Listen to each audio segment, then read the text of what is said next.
Gatto from Self-Advocacy in Action. Welcome. We're here today with Steve and Ginny Wixson from the Unitarian Universal Church. Welcome to Self-Advocacy in Action, Ginny and Steve. Thank you. Yeah. So we have a few questions here that I will go through. First, tell us a little bit about yourself and what role do you play? I'm Ginny Vaughan, and I was one of the original members of Universal Access and Inclusion Ministry team, and we started the team in 2016, and I have been the chairperson since then. My name is Steve Wixson, and I'm also a member of the UAIM, or Universal Access and Inclusion team, and I've been a member since about 2016. For those that don't know about the church, we're located at the corner of Elmwood and West Ferry in the Elmwood Village, and the church building was initially built in 1906.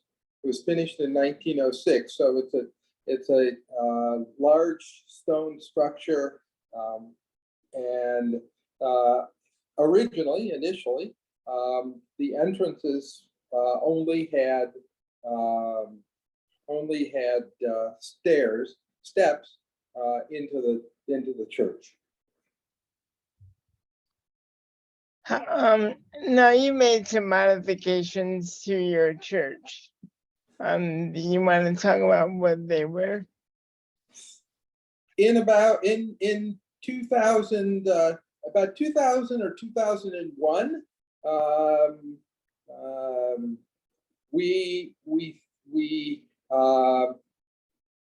had a capital campaign to provide improvements to the church, and one of the major improvements was to create an accessible entrance in our which we call our garden entrance, and with that we also put in an elevator.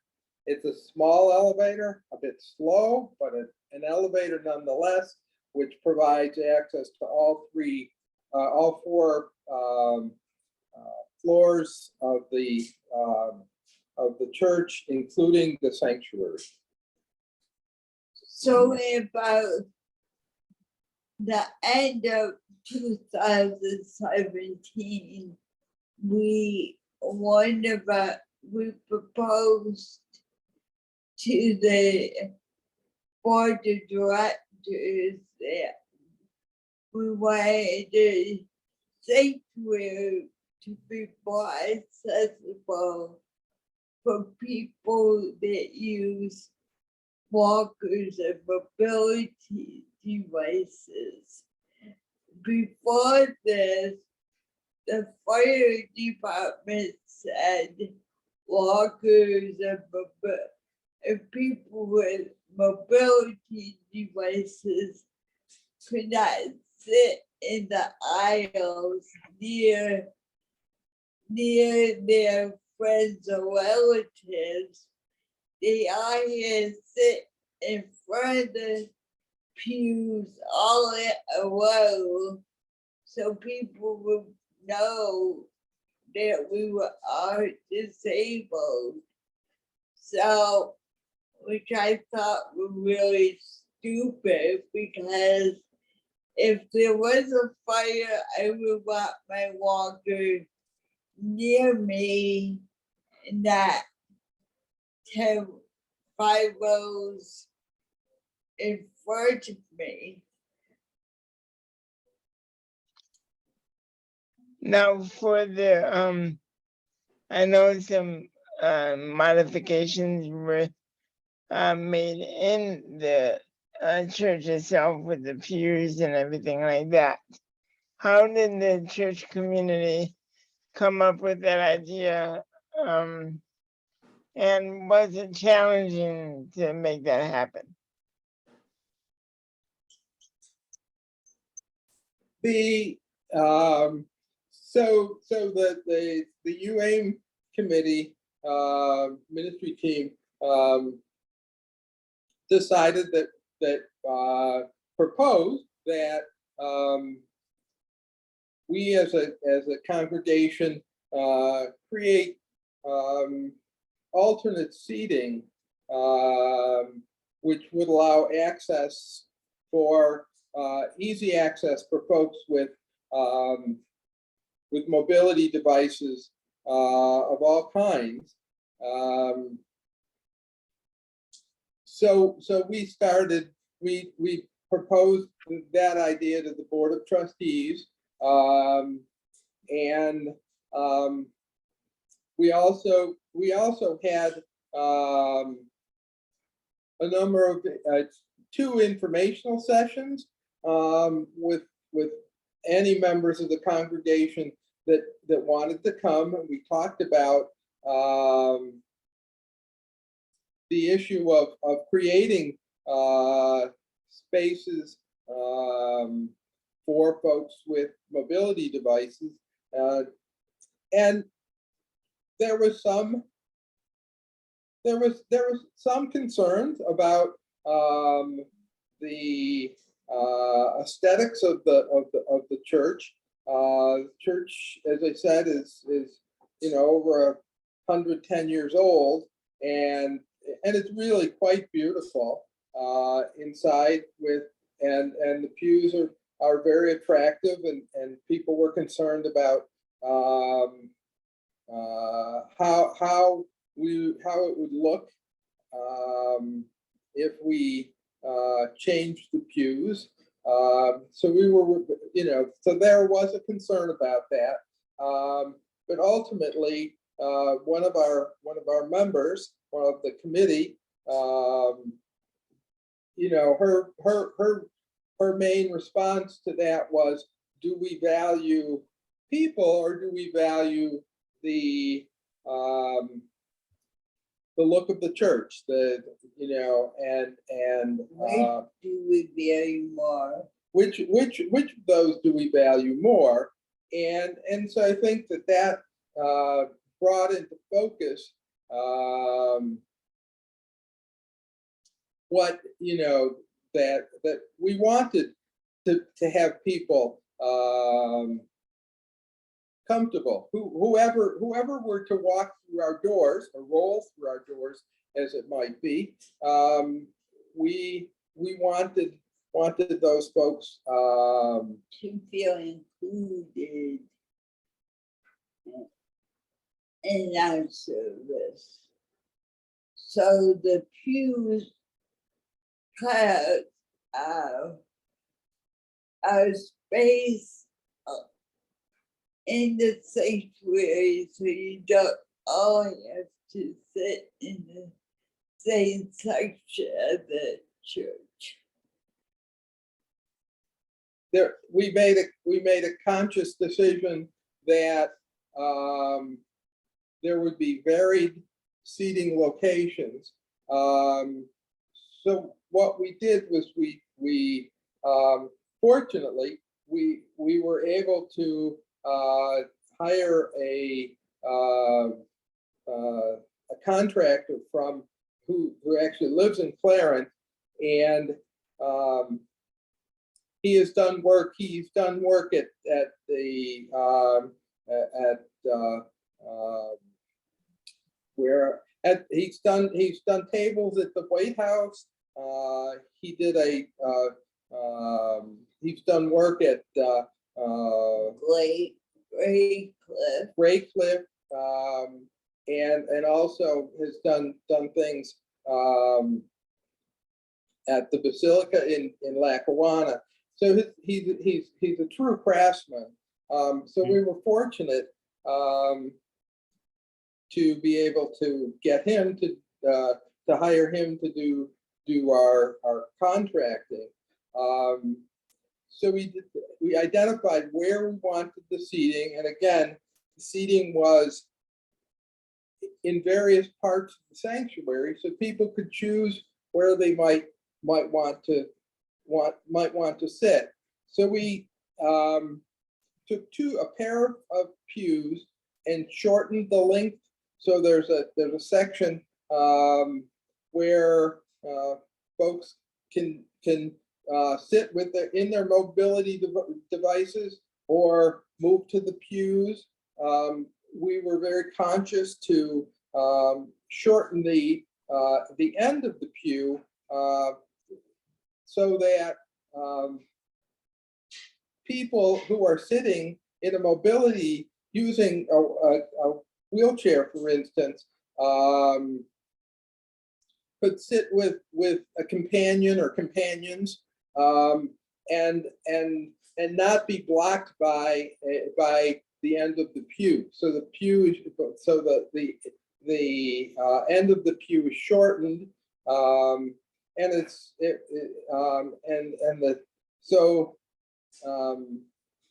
that was the process we used, and we have 6 different seating areas, twin pews that are shortened, and it makes, so people, wherever people might feel comfortable, they can sit there.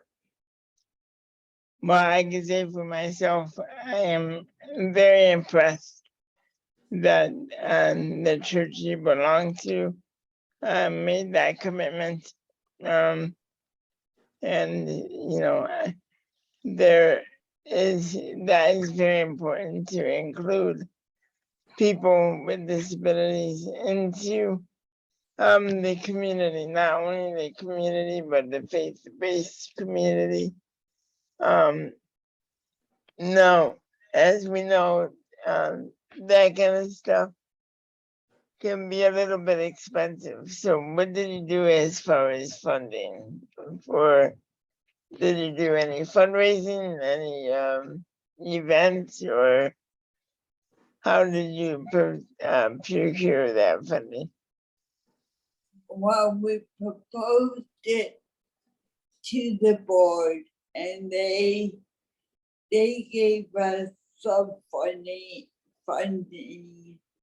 and the UN committee, the members, they donated some money, and then we asked the congregation voluntarily if they wanted to contribute, they could. And then the final thing was a fundraiser at the Phoenix, and it was a wine and hors d'oeuvres fundraiser. The total cost for the project was approximately $15,000, of which we received about, if I remember correctly, about $10,000 from the church budget, and then we raised the remainder, as Ginny was saying.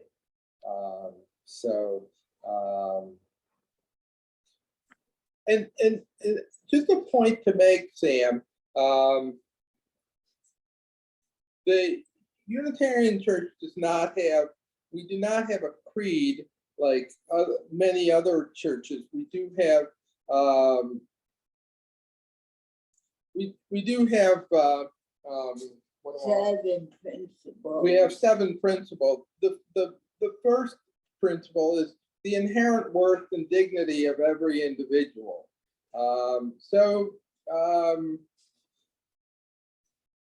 This work that we've been doing, that we completed, was from not only a place of welcoming, but also a theological, or principled place, that we want to be welcome. We want to have people feel comfortable when they're in our space.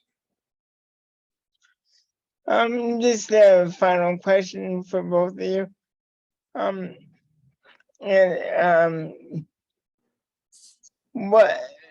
Why is it important do we have an accessible church in the Western New York community and other churches to become accessible like your church?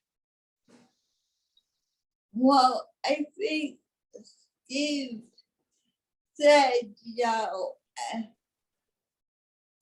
many people before, when they came in, and saw that the church wasn't accessible,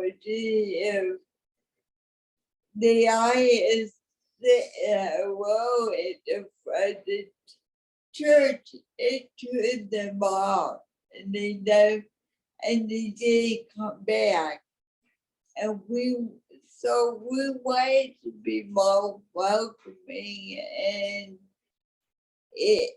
to be more welcoming, we needed accessible seating throughout the church. And I think on a broader spectrum, I think that people with disabilities, people with who use mobility devices, are, they're a variety of, they have a variety of faith traditions. And I think that it's important to allow, to be accessible, so that people can practice their faith, whatever that faith might be. I think it's just part of being a larger and more inclusive community, and so that I think is that why it's important generally, and it's certainly, as we've said, important to us, that we are accessible and welcoming to whomever might want to be in our midst. Thank you, Steve. Thank you, Jenny. I can say one thing. I think even businesses and other churches could learn something from you and what you did to include the disability community for those that use mobility devices and other accessible ways that you have made your church. So thank you very much. I really do appreciate what you did and what you have done to help other people with disabilities find their faith and being able to access a church. to follow their faith. This is Samuel Mattel for Self-Advocacy in Action. Thank you very much. Thank you, Jenny. Thank you, Steve. Have a nice day. Thank you for watching. Remember to hit that bell so you know when our latest video drops.